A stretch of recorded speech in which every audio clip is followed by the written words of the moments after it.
Alors les amis, comme l'a dit le grand musicien camerounais, Papa Longuet Longuet, faut jamais avoir honte d'imiter le bon exemple. Ça c'est vrai. Il ne faut jamais avoir honte d'imiter le bon exemple, les amis. C'est très bon, c'est très vrai et très important. Imiter ceux-là qui ont fait, on a vu. Imiter ceux-là qu'on peut lire leur parcours. Pas ceux-là qui réussissent sans avoir de parcours. Il est important. Pour diriger, il faut d'abord aimer. Aime d'abord ceux que tu veux diriger. Et tu verras donc que durant le temps que tu feras au pouvoir, les choses seront tellement faciles, simples pour toi. Quand tu aimes le peuple que tu diriges, je dis bien quand tu aimes le peuple que tu diriges, je t'assure, tout devient facile. Ce que les gens disaient, ce que d'autres trouvaient impossible, tu parviens à franchir. Parce que tu aimes d'abord ceux que tu diriges, des personnes que tu es en train de diriger. Tu aimes d'abord l'État que tu diriges. Tu aimes d'abord tes collaborateurs. Tu aimes ton peuple. Si chaque dirigeant de ce monde aimait son peuple sincèrement, comme il aime ses propres enfants, je vous assure que le monde se porterait tellement bien. Je vous assure. Aujourd'hui, avec le conflit qui se vit au Moyen-Orient, le conflit qui se vit au Moyen-Orient aujourd'hui m'a permis de voir davantage les dirigeants qui aiment en quelque sorte leur peuple. Oui, les amis, cela m'a permis de voir encore en quelque sorte certains dirigeants qui aiment leur peuple. Et plus particulièrement, j'ai adoré, je dis bien j'ai adoré la façon dont la Fédération de Russie, le dirigeant M. Vladimir Vladimirovich Poutine, la façon et les moyens nécessaires utilisés pour pouvoir enlever, pour pouvoir faire retourner ces citoyens se trouvant dans le Moyen-Orient à la maison. Si chaque dirigeant africain essayait de voir, essayait de copier, si on peut dire ça comme ça, vous verrez que l'Afrique se portera un peu plus mieux. Nous avons vu l'Occident impérialiste nous vanter les droits de l'homme, les droits de la femme, les droits de ceci, les droits de cela, mais eux-mêmes, ils ne les mettent pas en pratique. Eux-mêmes, ils ne les mettent pas en pratique. Est-ce que nous allons suivre celui qui dit A et fait B? Est-ce que nous allons suivre celui qui dit oui aujourd'hui, demain dit non? Est-ce que nous allons suivre celui qui dit merci, pourtant il a un couteau derrière le dos prêt à te poignarder? Est-ce que nous voulons dire oui? Est-ce que nous voulons suivre celui-là qui nous insulte aux yeux de tout le monde au lieu de nous appeler derrière pour nous dire nos vérités? Est-ce que nous, en tant que peuple africain, est-ce que nous voulons toujours continuer à suivre les Occidentaux qui ont continué et qui nous ont tellement méprisés depuis des décennies? Est-ce que nous voulons continuer à les suivre dans leur course folle? Est-ce que nous voulons continuer à marcher aux côtés des personnes qui nous méprisent? Est-ce que nous voulons continuer à survivre dans le monde? Est-ce que nous allons passer notre temps? Est-ce que nous allons accepter que les enfants de nos enfants, des enfants de nous et de nos petits enfants viennent subir ce que nous subissons aujourd'hui?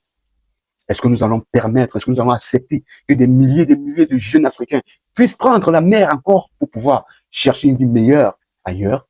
Pourtant, nous avons tout. Est-ce que nous allons encore accepter que notre peuple meure de faim alors que nous avons des millions et des millions d'hectares de terres cultivables et fertiles? Est-ce que nous allons accepter que notre peuple meure de soif? Pourtant, nous avons la possibilité de produire de l'eau potable pour tous. Jusqu'à quand allons-nous accepter vivre dans l'obscurité alors que nous avons tous les atouts chez nous en Afrique pour pouvoir avoir de l'électricité en abondance? Nous avons du vent pour l'éolienne.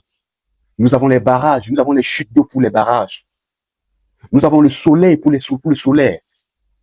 Nous avons tout ce qu'il faut pour avoir de l'électricité. Nous avons tout ce qu'il faut pour avoir de l'eau potable. Nous avons tout ce qu'il faut pour avoir de quoi manger. Nous avons des sous-sols tellement et tellement riches que nous pouvons exploiter pour pouvoir fabriquer n'importe quel appareil électronique que nous voulons. Allons-nous continuer à manger le reste qui tombe de la table? Dirigeants africains, je vous interpelle, vous mes parents aujourd'hui, vous mes aînés, je ne suis pas un homme sage que vous certainement. Je ne suis pas futé que vous. Je n'ai certainement pas votre niveau. Mais la sagesse que Dieu donne un peu de sagesse à tout le monde. Et en tant que fils d'Afrique, je viens ce matin vous dire, mes chers parents, mes chers aînés, essayez s'il vous plaît de voir, essayez s'il vous plaît de copier, en quelque sorte, une autre politique, hormis la politique occidentale. Essayez de copier la politique asiatique. Essayez de copier la politique russe. Essayez de copier l'une de ces politiques-là. Car la politique que nous avons tellement copiée depuis très longtemps ne nous a jamais permis d'avancer. Cette politique occidentale que nous avons toujours utilisée en Afrique n'a permis à l'Afrique que de s'assombrir davantage. Essayez, chers aînés, de voir, essayez, chers aînés, s'il vous plaît, de prendre en compte ce que je viens de dire. Regardez ce que la Fédération de Russie a fait pour ses ressortissants au Moyen-Orient et prenez exemple, s'il vous plaît. Depuis plusieurs jours, une question inquiète des milliers de familles russes. Que va-t-il arriver aux citoyens bloqués au Moyen-Orient alors que le conflit s'intensifie et que l'espace aérien se ferme progressivement dans plusieurs pays de la région? La situation est prise très au sérieux. Lors d'une réunion urgente avec les responsables du gouvernement et du secteur des transports, Vladimir Poutine a demandé des comptes très précis sur l'évacuation des citoyens russes. Au cœur de cette crise, plus de 23 000 touristes russes présents au Moyen-Orient au moment où les tensions ont éclaté. Et les chiffres sont impressionnants. Selon les autorités russes, au moment du début du conflit, environ 23 500 touristes russes se trouvaient dans différents pays de la région dans le cadre de voyages organisés. La grande majorité d'entre eux, plus de 90%, étaient en vacances aux Émirats arabes unis. Mais ce nombre ne représente qu'une partie de la réalité. En réalité, le nombre total de citoyens russes présents dans la région est bien plus élevé, car il faut ajouter les voyageurs individuels et les passagers en transit. Très rapidement, la situation s'est compliquée. Depuis le 28 février, l'espace aérien de 10 pays de la région a été fermé ou fortement restreint. Conséquence directe, plus de 250 vols ont été annulés. Des milliers de passagers se sont retrouvés bloqués dans des hôtels, dans les aéroports ou en transit entre plusieurs destinations. Face à cette situation, Moscou a déclenché un plan d'urgence.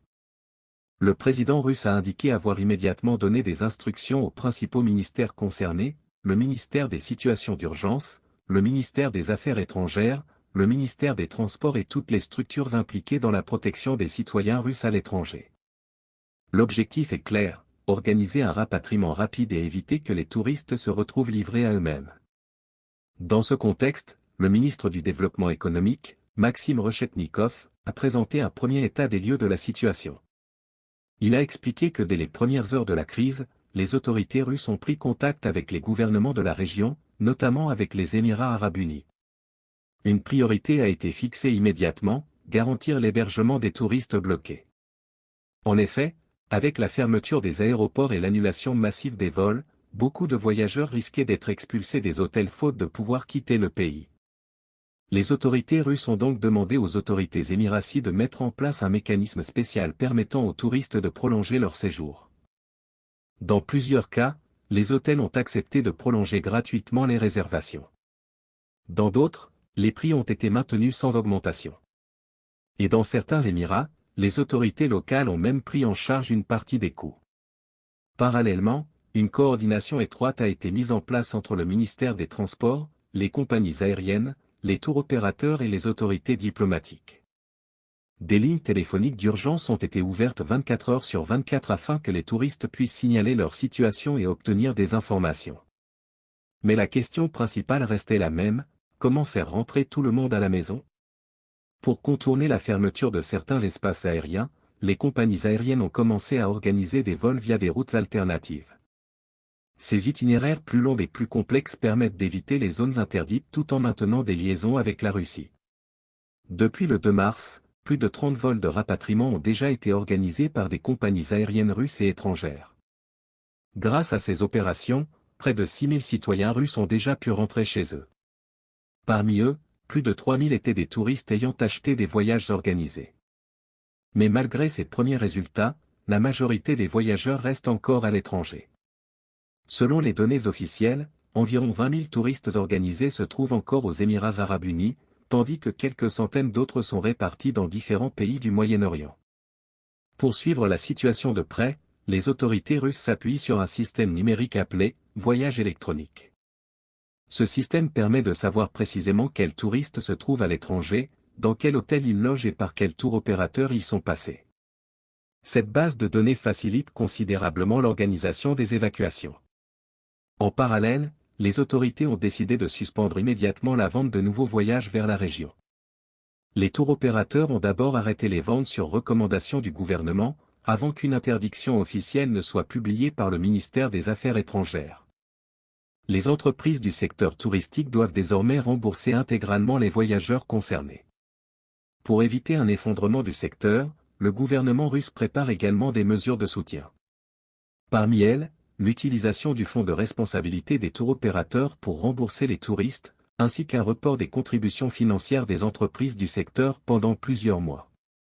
L'idée est simple, protéger à la fois les voyageurs et les entreprises. Mais l'organisation du rapatriement reste un défi logistique majeur.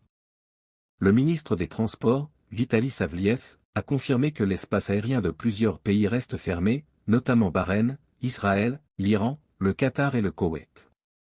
Cette situation complique fortement la planification des vols. Par exemple, les vols au départ d'Israël sont suspendus au moins jusqu'au 10 mars.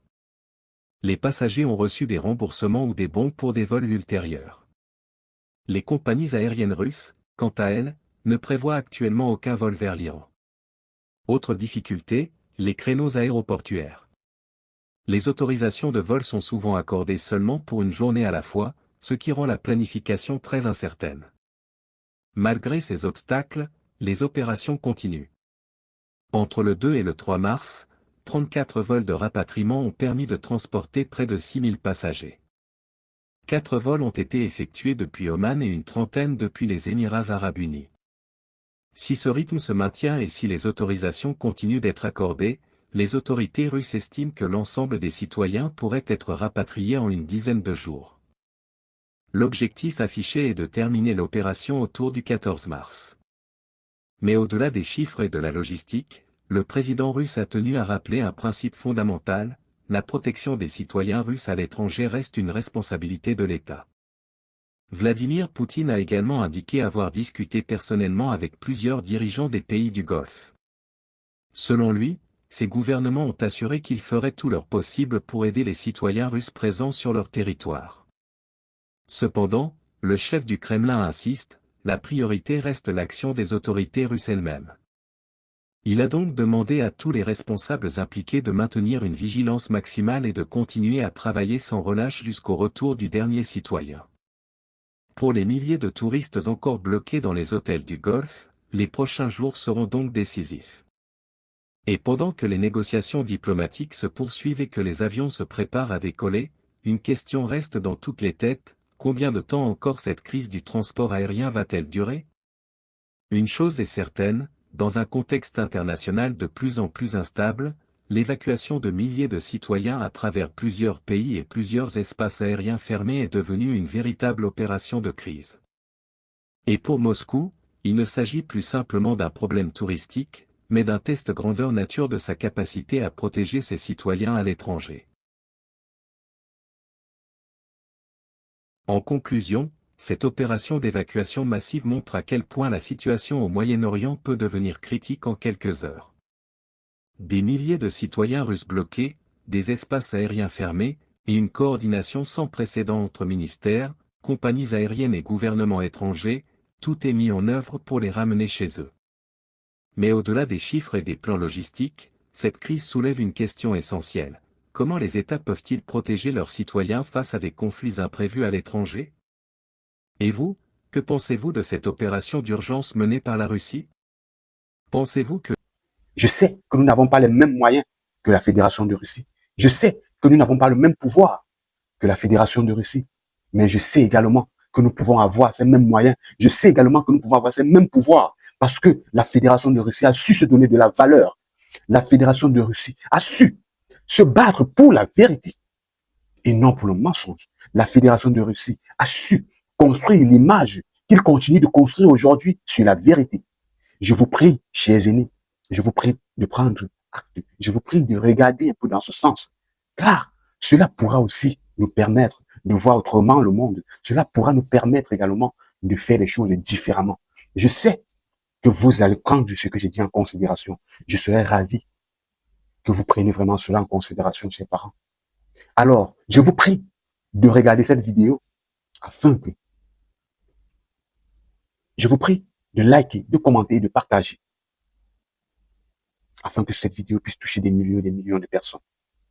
Taguez les chefs d'État africains, afin qu'ils se réveillent. Je vous aime tous. Je vous aime et j'aime l'Afrique. Je t'aime, tu es là, moi. Tu es ma terre, tu es ma nation. Si chaque jour je me place devant ma caméra pour parler, c'est parce que je t'aime. C'est parce que je veux que toi, Africain, je veux que toi, Africain, tu te donnes de la valeur. Je veux que tu te sens, je veux que tu sois fort. Je veux que tu saches que dans ce monde, tu n'es pas né pour manger les restes. Je veux que tu saches que dans ce monde, tu es une armure. Je veux que tu saches que tu es important. Je veux que tu saches que tu es quelqu'un de précieux dans ce monde. Et pour cela, bats-toi. Bats-toi afin de te donner de la valeur.